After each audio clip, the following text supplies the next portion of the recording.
Good morning बच्चों। जननी तुल्य वत्सलाः पंचम पाठः सेमुति द्वितीयो भागः। प्रस्तुत पाठ में महाभारत के वन पर्व से लिया गया है, जो कि आज भी महाभारत में अनेक ऐसे प्रसंग हैं जो आज के युग में भी उपादेय हैं। इस पाठ में मनुष्य अपितु सभी जीव जंतु के प्रति समदृष्टि के भाव पर बल दिया गया है। पाठ का प्रारंभ करते हैं। कश्चिद कृषकः वरेवर्दाभ्यां क्षेत्रकर्षणं कुर्यान्नासीत्। तयोः वलिवर्दयोः एकः शरीरेण दुर्बलः जवेन गन्तुं शक्तः आसीत्। अतः कृषकः च दुर्बलं वृषं तोदनेन निद्यमानः अवर्तयत्। सः वृषभः हलमूढ्वा गन्तुं शक्तः क्षेत्रे पपात क्रुद्धः। कृषिवलः समुत्थापयितुं बहुवारं यत्नं करोति, तथापि वृषः न उत्थितः। भूमौ पतिते स्वपुत्रं दृष्ट्वा सर्वधेनूनां मातुः सुरभेः नेत्राभ्याम् अश्रुणि आविरासन्। सुरभीम् अवस्थायां दृष्ट्वा सुराधिपः तां पृच्छत्, अयि सुवे कियं रोदिषि उच्यताम् इति सा च। हिंदी अर्थ देखते हैं। कश्चिद कृषकः वलिवर्दाभ्याम क्षेत्र कर्षणम कुर्यान्नासीत्। कश्चित कश्चित का यदि संधि विच्छेद करते हैं तो क्या बनता है? कह चित, जिसका अर्थ होता है कोई। कृषकः किसान, वलिवर्दाभ्याम क्षेत्र कर्षणम कुर्यान्नासीत् अर्थात कोई किसान बैलों से खेत जोत रहा था। तयोः उन वलिवर्दयोः एकः शरीरेण दुर्बलः जवेन गन्तुं शक्तः चासीत्।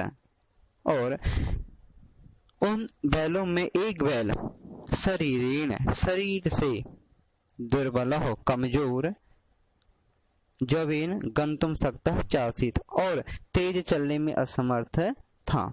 अतः कृषकः तं दुर्बलं वृषं तोदने निद्यमानः अवर्तत। परंतु किसान यह जानता हुआ भी, अतः कृषकः तं दुर्बलं वृषभं तोदने निद्यमानः अवर्तत, किसान इस बात को जानते हुए भी उस दुर्बल बैल को कष्ट देते हुए हाँक रहा था। निद्यमानः अवर्तत अर्थात जबरदस्ती उसको हाँक रहा था। सह अर्थात कृषकः वृषः हलमूढ्वा गन्तुं शक्तः क्षेत्रे पपातः, परंतु वह हल को उठाकर चलने में असमर्थ था।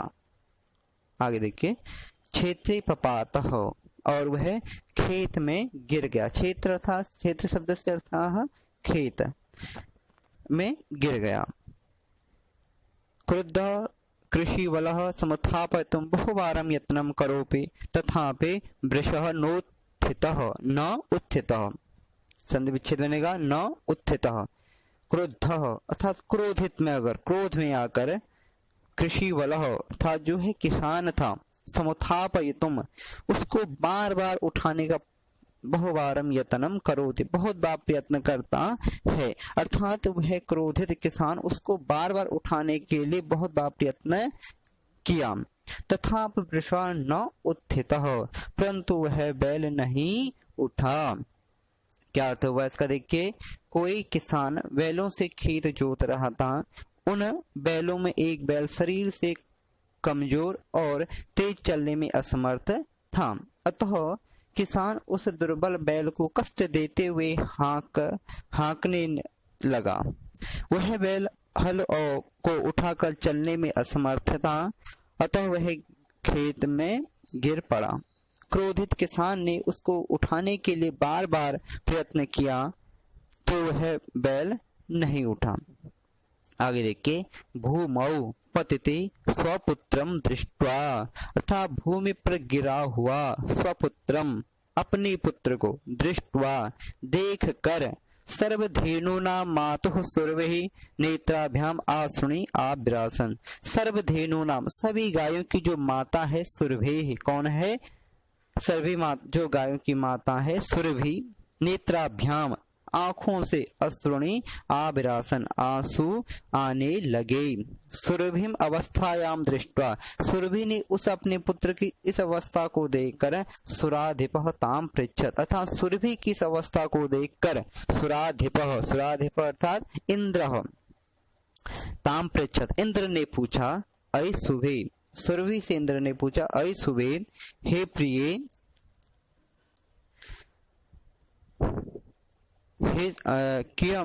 किम एव रोदिष्यसि, तुम क्यों रो रही हो, तुम इस तरह से क्यों रो रही हो। उच्चताम, बोलो, इति सचा, और वह, तो क्या अर्थ हुआ इसका। भूमि पर गिरे हुए अपने पुत्र को देखकर सभी गायों की माता सुरभि की आंखों में आंसू आने लगे। सुरभि ने की इस दशा को देखकर देवताओं के जो राजा इंद्र हैं, उसने पूछा, अय सुभे, अय शुभ लक्षणों वाली, तुम क्यों रो रही हो, बोलो। और वह जो सुरभि है, क्या कहते हैं आगे श्लोक देखिए। विनिपाततो न वह कश्चिद दृश्यते त्रसाधिपः, अहम तो पुत्र सोच्यामि तेन रोदमी कौशिकः। तो क्या कहते हैं यहाँ पे देखिए, कौशिकः, कौशिक अर्थात हे कौशिक, हे इंद्र, त्रसाधिपः अर्थात तीनों दिशाओं के स्वामी इंद्र, विनिपात तो न वह कश्चित, क्या कोई उसका सहायक नहीं दिखाई देता, अर्थात जो यह भूमि पे गिरी हुई गाय बैल है, क्या इसकी कोई सहायता करने को नहीं दिखाई देता। अहम तो पुत्रम सोच्यामि, मैं उस पुत्र के विषय में सोच रही हूँ, चिंतन करती हूँ।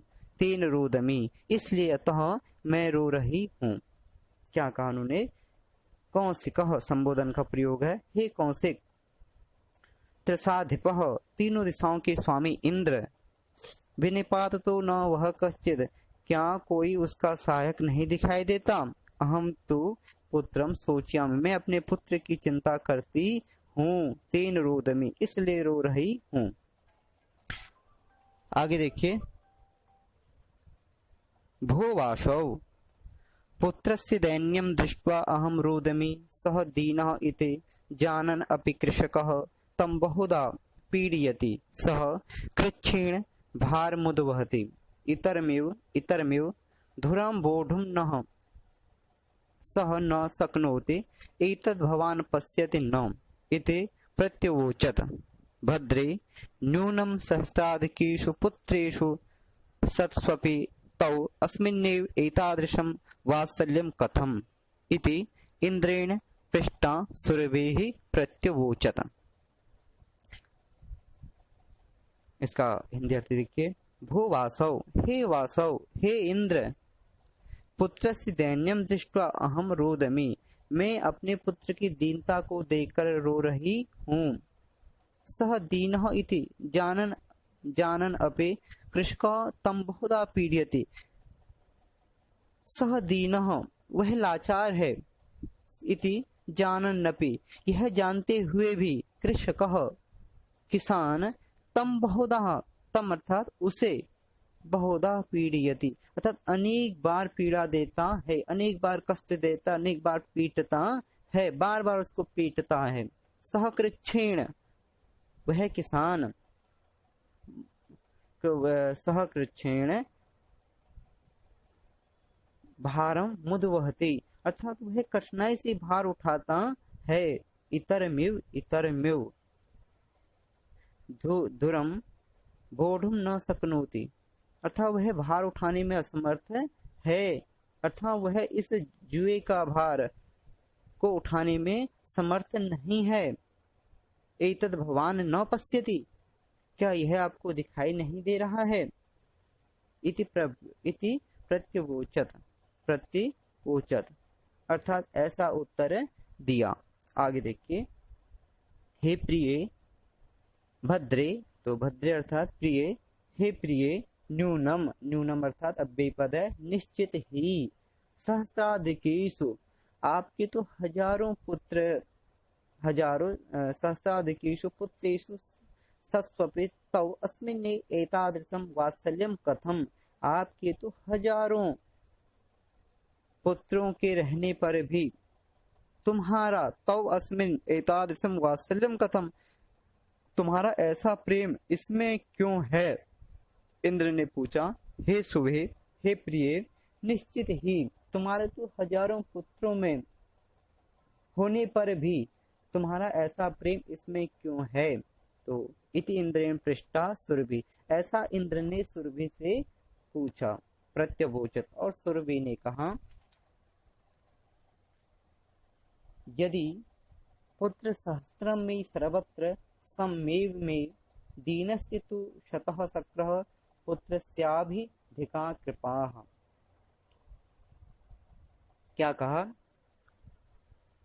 शक्रः, शक्रः शब्दस्य अर्थः इंद्रः, हे इंद्र, यदि पुत्र सहस्त्र में सर्वत्र सममेव में, अर्थात जबकि मेरे हजारों पुत्र मेरे लिए सब जगह समान ही हैं।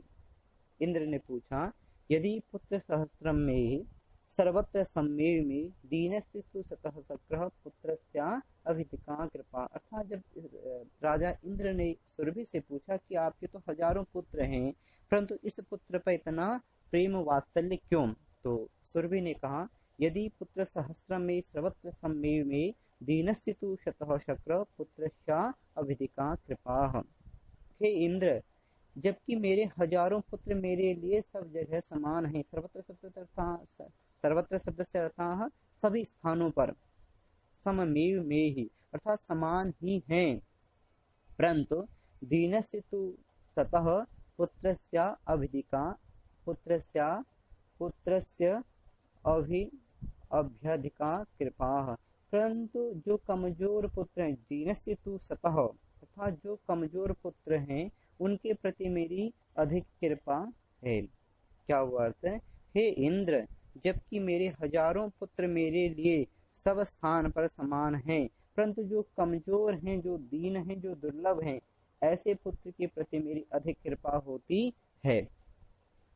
अगला पैराग्राफ देखिए, बहूनि पत्यानि में संतीति